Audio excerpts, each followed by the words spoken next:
Hello and welcome to the Capitol Report on NTD Television. I'm Jack Bradley, in for Steve Lance. Did President Joe Biden benefit from his son's foreign business dealings? Republicans say yes, Democrats say no in today's first impeachment inquiry hearing. NTD's legal correspondent Arlene Richard reviews the arguments. House Republicans Thursday launched the first hearing of their impeachment inquiry into President Joe Biden. Chairman of the House Oversight Committee, James Comer, believes the evidence is building against the president. Since assuming our Republican majority in January, the House Oversight and Accountability Committee has uncovered a mountain of evidence revealing how Joe Biden abused his public office for his family's financial gain. For years, President Biden has lied to the American people about his knowledge of and participation in his family's corrupt business schemes. He said Biden repeatedly lied about his knowledge of his family's foreign business dealings. Joe Biden also lied to the American people about his family making money in China. He continued to lie about it even when the House Oversight Committee uncovered bank wires, revealing how the Bidens received millions from Chinese companies with significant ties to Chinese intelligence and the Chinese Communist Party. The alleged business is that Biden's son Hunter was selling his father's influence to foreign businessmen and governments in exchange for millions of dollars in payments, and that those payments were being shared with the president's family. Witness Jonathan Turley said the president's son Hunter was clearly committing a crime. Many people now accept that what Hunter Biden did was rather raw and open influence peddling. So the only question is, was the president involved in that? The question of Biden's involvement in his son's business dealings was highly debated. Ranking member James Raskin said Republicans don't have a shred of evidence against President Biden. The majority sits completely empty-handed with no evidence of any presidential wrongdoing, no smoking gun, no smoke. Turley said Biden likely did benefit. This idea that you can have millions going to a politician's family and that's not a benefit, I think is pretty fallacious. Representative Lisa McCain said in 2014, then Vice President Biden met with the Romanian president to discuss a corrupt businessman. Later, the businessman's company, Bladen Enterprises, began paying money to Biden's family. Between November 2015 and May 2017, Bladen Enterprises deposited over $3 million into Robinson Walker's LLC business account. But then the Biden family accounts received more than $1 million from Robinson Walker's accounts after these deposits were made. Ironically, 16 of those 17 payments occurred while Joe Biden was vice president. Another issue of contention was whether or not Republicans had the authority to hold the hearing in the first place. Democrats said the rules required them to have a full House vote. Speaker Kevin McCarthy initiated the inquiry 2 weeks ago. Today, I am directing our House committee to open a formal impeachment inquiry into President Joe Biden. It's not clear whether or not the impeachment inquiry can continue without a House vote.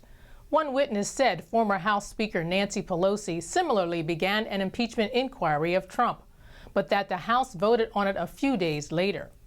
With this impeachment hearing coming at a time when government shutdown could be just days away, Democrats raise the question, what takes priority? But Republicans argue that the evidence for the impeachment creates a sense of urgency. NTD's Melina Wisecup is on Capitol Hill with more on what lawmakers on both sides have to say. Republicans say there are serious concerns about whether or not President Biden is compromised because of his son's foreign business deals, but the timing of this hearing has given Democrats a way to slam the GOP's priorities, because here we are with the government shutdown just 2 days from now, and this argument has been one that Democrats throughout the day have honed in on. Here's what some of them told me. Political theater is more important than the functions of operating the federal government and the economy. It's pretty much of a sham hearing. We're 2 days away from a Republican shutdown that they're focused on, and yet we're wasting all of our time in this inquiry. Republicans, though, defend their having this hearing today, saying that the evidence they have presented provides a level of urgency. I think you're seeing a puzzle come together. Influence peddling. While Joe Biden was vice president talking about corruption and in charge of foreign policy. That is concerning. That they were trying to find ways to protect Joe Biden, even though it is very clear from the text messages that Joe Biden is involved. Yet 2 days ago, the bank wire to Joe Biden's house from Beijing for $250,000. When I asked Democrats specifically about this piece of evidence, here's what they had to say in response. I mean, to be clear also, I mean, Hunter Biden lived for a period of time with his father, so that evidence means nothing. But not a smidgen of evidence that President Biden has committed a high crime. All assertions that Democrats and President Biden himself deny. The White House has repeatedly this week tried to brush off this hearing, continuing to say that this is an example of political extremism and continuing by that talking point that President Biden has no involvement in Hunter Biden's foreign business deals. This issue is long from over, though. We can expect to continue to see these chairmen pushing these investigations, especially as we approach the 2024 elections. Reporting from Capitol Hill, Melina Weiskup, NTD News. And now we're just 2 days away from a looming government shutdown. What do Congress members make of the situation? Joining us now to discuss, we have Republican Congressman Warren Davidson of Ohio. He will offer us his thoughts on President Biden's impeachment hearing.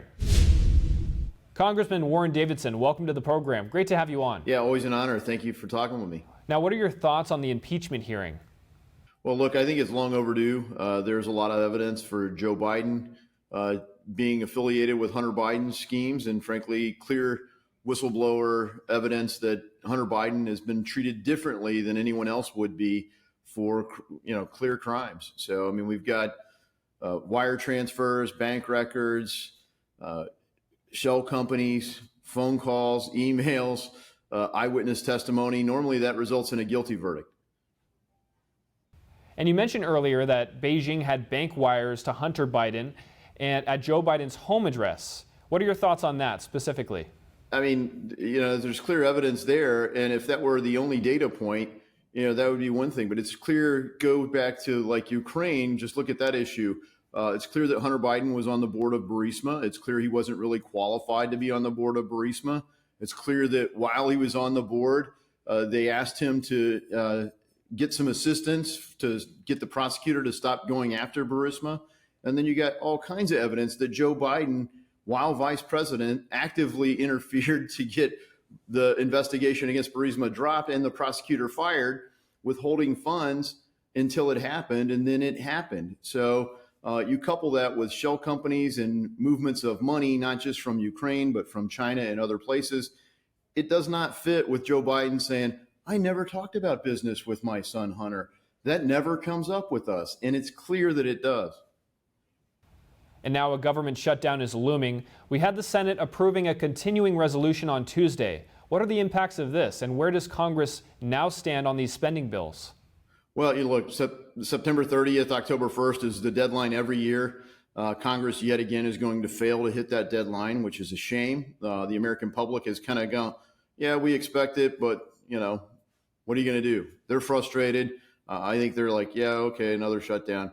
But it is a big deal if we shut the government down, and it's a total failure on Congress's part to do one of our fundamental duties. And when you look at it, the Senate has sent over a bill that is essentially, let's just keep the status quo going. The crazy thing to me is there were only 19 Republicans that said, no, thanks, I'm not going to support that. The number is higher in the House. There is no way that there's Republican support for preserving the status quo. The question is, how are we going to change it? And, a lot of us want 12 individual spending bills, and let's stay on course and stay aggressive. A lot of us are saying you have to secure the border. That's non-negotiable. If you're going to keep Biden's border policies, how in the world do we keep funding this government? So we have to have change, and we need to push that to the Senate because it's clear they don't want change. And Ukraine funding is a big factor here. How does Congress stand on that issue as of now? Yeah, that's not going to come up in the House, I don't believe. Clearly, Ukraine funding is part of Joe Biden's supplemental, and his supplemental is outside of the debt limit deal that they just struck in May. So the other part is I've got a bill that I've just introduced that came after an amendment debate. We got 129 only Republicans, no Democrats, saying the Biden administration needs to give us a mission. What exactly are you trying to accomplish in Ukraine? And normally that's what precedes funding. Unfortunately, we're already $113 billion into Ukraine, funding everything from combat, which is what a lot of people think the funding's for, all the way to pensions for Ukrainian retirees, which people are shocked to find out, yeah, that's in there. The other thing that you don't know is we don't have clear oversight of the money. So the mission that they're trying to accomplish really is supposed to drive the amount of funding and the resources. And right now, the Biden administration isn't on record saying anything about it in a public setting or a classified setting. In any spending deal, many House Republicans are pushing for a stronger border security. What exactly does that look like? H.R. 2. So the House of Representatives passed, unfortunately on a party line vote, H.R. 2, and it requires a radical change from Joe Biden's policies.